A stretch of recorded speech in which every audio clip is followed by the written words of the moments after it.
20-30 வயதுகளில் இருக்கக்கூடிய அத்தனை மீனராசிக்காரர்களுக்கும், குறிப்பாக ரேவதி நட்சத்திரக்காரர்கள் எல்லோருக்குமே எதையோ இழந்து விட்டோம், எதையோ இழக்கப் போகிறோம் என்பது போன்ற உணர்வுகள் இருக்கக்கூடிய மாதமாக இந்த மாதம் இருக்குங்க. சம்பளம் கிடைக்காது, சம்பளமே என்னங்க நீங்க போயிட்டீங்க, வேலையே இல்லை, அப்புறம் வேலை இருந்தால் தானே சம்பளம், இந்த மாதிரியான விஷயம் தேவையில்லாம விழலுக்கு எரித்த நீராக எல்லாம் அப்படியே வீணாக போகக்கூடிய தன்மை. மீனராசிக்கார இளைய பருவத்தினர் அகலக்கால் வைக்காதீர்கள், யாரையும் நம்பாதீர்கள். இரத்த உறவுகளை தவிர வேறு யாரையுமே நம்ப தேவையில்லாத ஒரு மாதமாக இந்த மாதம் அமைஞ்சிருக்கு.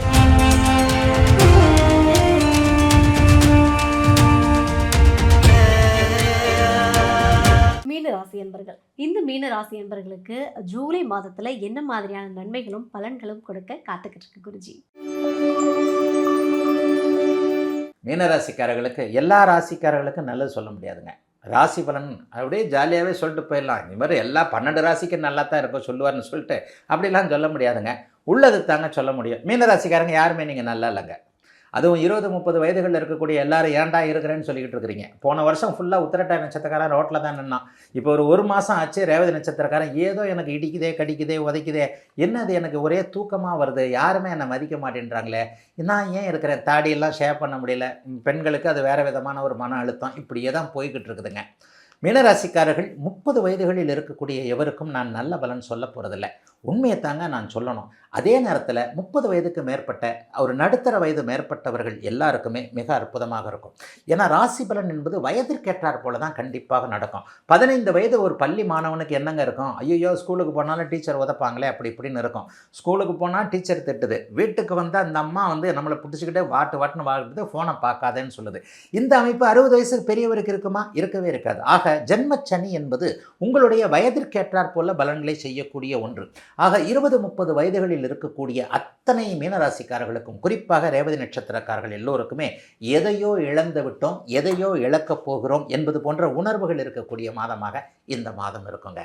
உண்மையை சொல்லப்போனால் ஜென்மச்சனி என்பது நீங்கள்லாம் கெட்ட காலம்னு நினச்சிக்கிட்டு இருக்கிறீங்க. ஜோசியம் அறிந்தவர்களுக்கு தான் தெரியும், உங்கள் வாழ்க்கையிலே நல்ல காலம் அதுதான். சந்தோஷம் என்பதை கஷ்டம் என்பதில் தான் நம்ம உணர முடியும். உண்மையிலேயே மீனராசிக்காரர்கள் எல்லாருமே 2027 ஜூன் மாதத்திற்கு பிறகு நல்லா சம்பாதிக்க போகிறீங்க. அந்த சம்பாதிக்கிறத கையில் பிடிச்சி வச்சுக்கணுன்றதுக்காக இப்போ வறுமையை, இப்போது பணம் என்றால் என்ன என்பதை காட்டி கொண்டிருக்கக்கூடிய சூழ்நிலையில் சனி பகவான் இளைய பருவத்தினரை வாட்டி கொண்டிருக்கிறார் என்பது தான் உண்மை. சம்பளம் கிடைக்காது, சம்பளமே என்னங்க நீங்கள் போயிட்டீங்க, வேலையே இல்லை, அப்புறம் வேலை இருந்தால் தானே சம்பளம், இந்த மாதிரியான விஷயம் தேவையில்லாமல் விழலுக்கு எரித்த நீராக எல்லாம் அப்படியே வீணாக போகக்கூடிய தன்மை. தயவுசெய்து இளைஞர்களுக்கு ஒன்று சொல்லுவேன், இந்த 6 மணி ஆச்சுன்னா ஒரு கடைக்கு வாசல் அப்படியே ஒரே பைக்காக நிற்கிது பாருங்கள், அப்படியே ஒரே பயங்கர கூட்டம். அந்த மாதிரியான ஒரு பழக்க வழக்கங்கள், இருட்டியதற்கு பிறகு ஞாபகம் வரக்கூடிய ஒரு பழக்க வழக்கங்கள், அதெல்லாம் நீங்கள் உங்களுக்கு கூட தெரியாது. உங்கள் ஃப்ரெண்டு ஒருத்தர் ரொம்ப தெரிஞ்சவராக இருப்பார், வாப்பா அப்படி இப்படின்னா அது அப்படியே சொர்க்கத்தை காட்டுதுன்ற மாதிரியான பழக்க வழக்கங்கள் அந்த மாதிரியான ஒரு காலகட்டங்களில் தான் வரும். அதே மாதிரி காதல் என்கின்ற பேரில் பெண்கள் இழக்கக்கூடாத ஒன்றை இழப்பது, ஆண்களுக்கு பெரிய ஒரு மன அழுத்தம் வர்றது, எல்லாமே இந்த 30 வயதுகளுக்கு உள்ளே இருக்கக்கூடிய அத்தனை அமைப்புகளும் இப்போது நடக்கும். என்னங்க நீங்கள் ஒரே இளைஞர்களுக்காக சொல்லிக்கிட்டு இருக்கிறீங்க, இனங்களாம் நாங்கள்லாம் 30 வயசு தாண்டி 40 வயசு 50 வயசு ஆகிப்போச்சு, பிள்ளை எல்லாம் பெருசாகி போச்சு, இப்போ போய் எனக்கு எதுக்குங்க காதல் அப்படின்னு சொல்கிறவங்களுக்கு உண்மையை சொல்லப்போனால் மீனராசிக்கார இளைஞர்களும் சிம்மராசிக்கார இளைஞர்களும் தான் இப்போது அதிகமாக இதை ராசி பலன்களை பார்க்கக்கூடியவர்களாகவே இருப்பீர்கள். மீனராசிக்கார இளைய பருவத்தினர் அகலக்கால் வைக்காதீர்கள், யாரையும் நம்பாதீர்கள். இரத்த உறவுகளை தவிர வேறு யாரையுமே நம்ப தேவையில்லாத ஒரு மாதமாக இந்த மாதம் அமைஞ்சிருக்கு. உத்திரட்டாதி நட்சத்திரக்காரர்கள் கொஞ்சம் ரிலீஃப் ஆவீங்க. ஒரு வருஷமாக நீங்கள் நல்லா இல்லை. மீனராசிக்காரன் தான் இப்போது ஜோசியத்தை உண்மைன்னு நம்புகிறவன். இதுவரைக்கும் ஜோசியத்தை நம்பாதவர், கடவுளை நம்பாதவர்லாம் இப்போ கடவுள் அப்படியே தெருக்கோடியில் இருக்கிற பிள்ளையாரை பார்த்தோன்னா கூட அப்படி இப்படி ஒரு கும்பிட்டுட்டு போவீங்க. சிரிக்கிறதுக்காக நான் சொல்லுங்க, இதுதான் உண்மையான யதார்த்தம். ஆக இந்த அமைப்பில் கடவுளை நம்பாதவர்கள், ஜோதிடத்தை நம்பாதவர்கள் கூட இப்போது ஜோதிடத்தை நம்பக்கூடிய அமைப்பு இளைய பருவத்தினர் எல்லாருக்குமே என்னை சுற்றி ஒரு இருள் சூழ்ந்திருக்கிறதே என்கின்ற மாதிரியான ஒரு சூழ்நிலை கண்டிப்பாக உண்டு. ஜஸ்ட் இதெல்லாம் இன்னொரு 10 மாதம்தான். வாழ்க்கை என்பது மிக நீண்ட காலம். 80 வயசு வரைக்கும் இருக்க போகிறீங்க. இதில் இன்னும் 50 வருஷம் இருக்க போகிறீங்க. அப்போ இந்த மாதிரியான ஒரு காலகட்டங்களில் உண்மையாகவே நல்லது எது, கெட்டது எது, எது நமக்கு தேவை, எது நமக்கு தேவையில்லை என்பதை ரேவதி நட்சத்திரக்காரர்கள் அறிய போகிறீர்கள். உத்திரட்டாதி நட்சத்திரக்காரர்கள் ஏற்கனவே அறிஞ்சிருந்தீங்க. ஆக 30 வயதுக்காரர்களுக்கு சில பல அனுபவங்கள் கிடைக்கும். ஆனாலும் அதை உங்களை பட்டை தீட்டிக்கொள்ளவே நீங்கள் உபயோகப்படுத்திக் கொள்வீர்கள். தங்கம் சுடத்தான், நெருப்பில் தான் தங்கத்தை போடுறோம், நெருப்பில் போட்டால் தான் மஞ்சேர்னு வருது. அது மாதிரி உங்களை சுடுவது உங்களை தங்கம் போல தக என மின்னுவதற்காக என்பதை புரிந்து கொண்டு, அதே நேரத்தில் ஒரு நடுத்தர வயது தாண்டவங்களுக்கு அட்டகாசமாக இருக்குங்க. வியாபாரிகளுக்கு நல்லாயிருக்கும், தொழிலதிபர்களுக்கு நல்லாயிருக்கும். உங்களுக்கெல்லாம் 2ஆம் சுற்று 7.5 சனியாக அது வேலை செய்யும். வீடு வாங்குவீங்க, காடு வாங்குவீங்க, நிலம் வாங்குவீங்க, மனைவிக்கு ஏதாவது இது அமைப்பு, கணவனுக்கு ஏதாவது வாங்கி கொடுக்கறது, பெண் குழந்தைகளுக்கு நல்லவைகள் நடக்கிறது, சொத்து சேர்க்கை கிடைக்கக்கூடிய அமைப்பு இந்த வருஷம் முழுக்கவே உண்டு. அதாவது காசு செலவாகும், ஆனால் நல்லதுகள் சேர்க்கையாக இருக்கக்கூடிய அமைப்புகள் உண்டு. தொழிலில் நல்ல பெரிய முன்னேற்றம் உண்டு.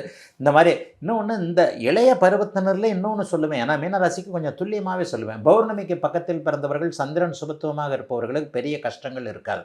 ஆக எல்லாவற்றிலும் மீனராசிக்காரர்களுக்கு ஒரு தேக்க நிலை இளைஞர்களுக்கு மட்டும் இருக்கும் என்றாலும் கூட பெரியவர்களுக்கு கை கொடுக்கக்கூடிய நல்ல மாதமாக அமைந்திருக்குதுங்க ஜூலை, இந்த 2026 ஜூலை மாதம். 12 ராசி நேயர்களுக்குமே இந்த ஜூலை மாதம் எப்படி அமைய போகுது அப்படின்னு ஸ்பெஷலாக நிறைய விஷயங்களை கொடுக்க போகிறாங்க. வாங்க கேட்டு தெரிஞ்சுக்கலாம். குருஜி வணக்கம். நல்லா இருப்பீங்கம்மா? நல்லா இருக்கீங்களா? ரொம்ப நல்லா இருப்பீங்கம்மா. நானும் நல்லா இருக்கிறேம்மா. ஃபுல்லான் பக்தி நேயர்கள் அனைவருக்கும் இனிய நல்வாழ்த்துக்கள். எல்லோரும் நன்றாக இருப்பீர்கள். எல்லாருக்குமே இப்போ இந்த ஜூலை மாதம் 2026 ஜூலை மாதம் 12 ராசிக்காரர்களுக்கு எப்படிப்பட்ட நன்மைகளை, ஒரு சாதகமான அமைப்புகள் இருக்கான்ற ஒரு எதிர்பார்ப்புகள் கண்டிப்பாக இருக்கும். கோச்சார ரீதியாக இந்த மாத பலன்கள் அப்படிங்கிறது இந்த மாதாந்திர கோள்கள்னு சொல்லப்படக்கூடிய 4 கோள்கள். 30 நாட்களுக்கு ஒரு முறை மாறக்கூடிய சூரியன், 20 நாட்கள் 18 நாட்களுக்கு உள்ளே மாறக்கூடிய புதன், ஒரு 25 நாட்களில் மாறக்கூடிய சுக்கிரன், 45 நாட்கள் 1.5 மாதம்.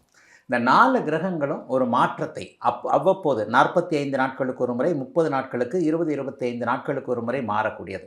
இந்த மாதாந்திர கோள்களுடைய அமைப்பை வச்சு தான் இந்த மேஷராசிக்காரர்கள்லேருந்து மீனராசிக்காரர்கள் வரைக்குமான ஒரு 12 ராசிக்காரர்களுக்கு எப்படிப்பட்ட ஒரு சாதக பாதகங்கள், நன்மை நடக்குதா? எல்லாருக்குமே நன்மை நடந்துறது இல்லைங்க, எல்லாருக்குமே தீமையும் நடந்துறது இல்லைங்க. சில பேருக்கு நன்மையாக நடக்கும், சில பேருக்கு தீமையாக நடக்கும், சிலருக்கு ரெண்டும் கலந்தும் நடக்கும். அதுதானங்க வாழ்க்கை. எல்லாருமே ஒரு சிரிப்பாகவும் இருந்துறதில்ல, எல்லாரும் ஒரு அழுகையாகவும் இருந்ததில்லை. சரி, வருடாந்திர கோள்கள்னு சொல்லப்படக்கூடிய மீத கோள்கள் ஏதாவது இந்த ஜூலை மாதம் மாறுதான்னு பார்த்தா, வருடாந்திர கோள்களில் மிக முக்கியமான கோள் 2.5 வருஷம் மாறக்கூடிய, 2.5 வருஷத்துக்கு ஒரு தடவை மாறக்கூடிய சனி.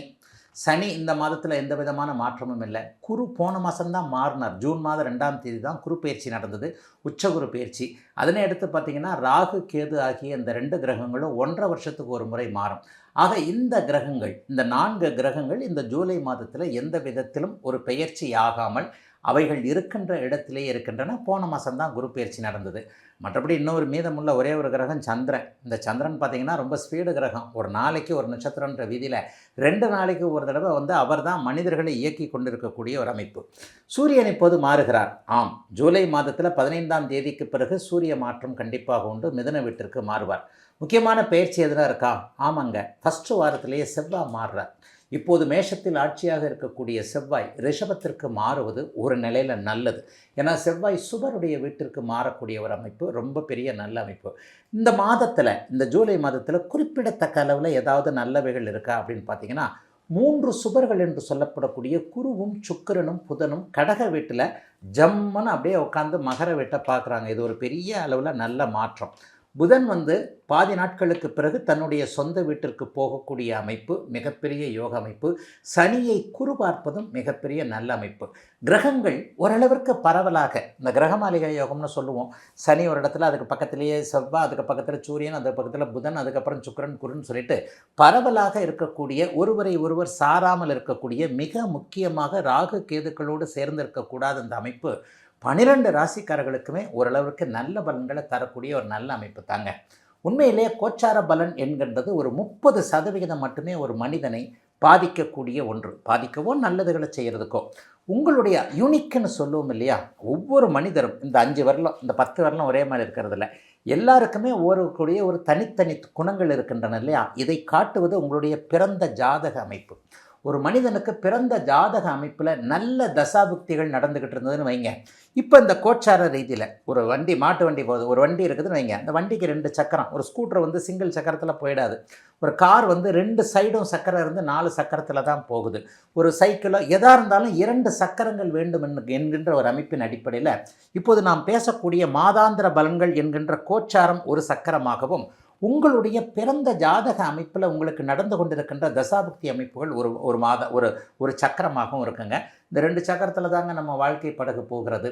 என்னதான் மோசமான ஒரு மாத பலன்கள் இருந்தாலும் கூட பிறந்த ஜாதக அமைப்பின் அடிப்படையில் நல்ல தசாபுக்தி அமைப்புகள் ஓரளவிற்கு வலிமையாக இருக்கக்கூடியவர்கள் உண்மையிலே கொஞ்சம் நல்லா தான் இருப்பீங்க.